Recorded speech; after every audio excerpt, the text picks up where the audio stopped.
Dalam Islam, terdapat beberapa pembahagian cabang ilmu yang menjadi tumpuan para ulama dari zaman Rasulullah SAW sehingga ke hari ini. Antaranya ialah syariah Islamiah.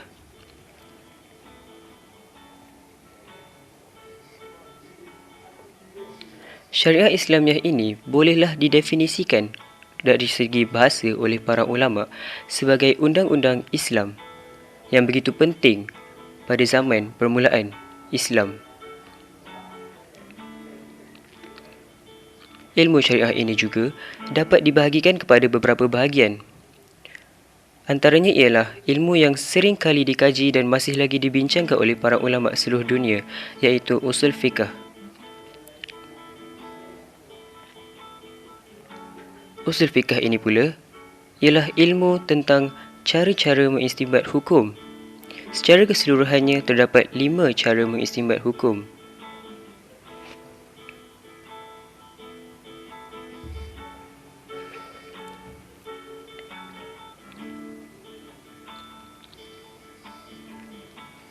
Yang pertama,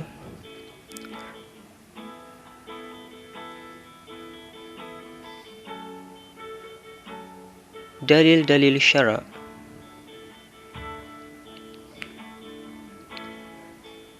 Yang kedua, dilalah.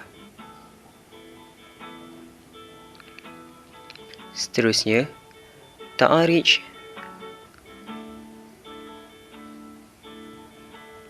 dan tarji'. Yang keempat, ijtihad dan mujtahid. Dan yang kelima, hukum-hukum kulli.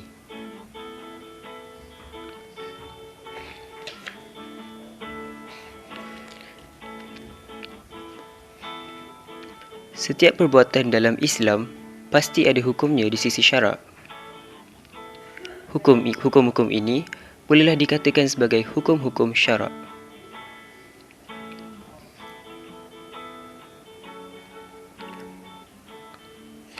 Hukum-hukum syarak boleh dibahagikan kepada 2 bahagian. Yang pertama ialah hukum taklifi, iaitu hukum asal yang berkaitan dengan sesuatu perbuatan. Contohnya, ijab yang membawa hukum wajib. Nadbun iaitu sunat. Tahrim yang menghukumkan haram. Karahah iaitu makruh. Dan ibahah iaitu harus, yang dihukumkan kepada semua perkara yang tidak melalaikan dalam kehidupan seharian. Hukum seterusnya ialah hukum wada'i, iaitu hukum sampingan sesuatu perbuatan. Yang pertama, sebab, iaitu sebab perbuatan itu disyariatkan. Yang kedua, syarat, iaitu syarat perbuatan itu dilaksanakan. Yang ketiga, mani', iaitu penghalang sesuatu perbuatan. Yang keempat, sahih, iaitu perbuatan itu diterima oleh Allah.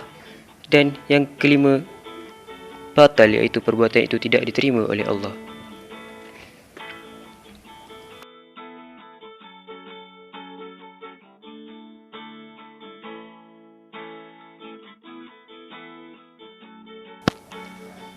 Dalam usul fiqh, terdapat satu ilmu yang perlu diketahui oleh semua orang untuk menentukan hukum sesuatu perbuatan daripada potongan ayat Al-Quran maupun hadis, iaitu kaedah mengistinbat hukum.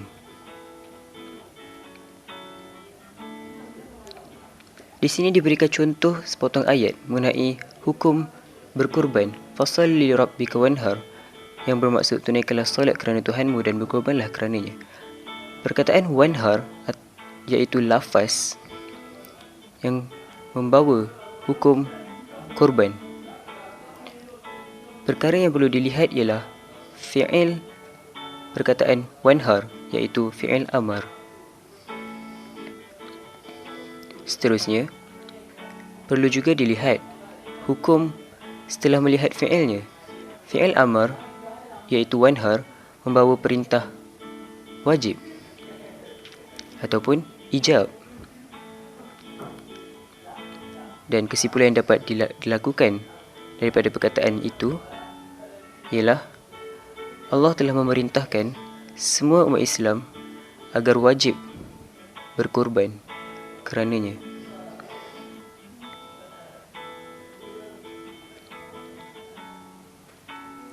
Dapatlah kita simpulkan di sini bahawa setiap perkataan di dalam Al-Quran mempunyai cara mengistimbat hukum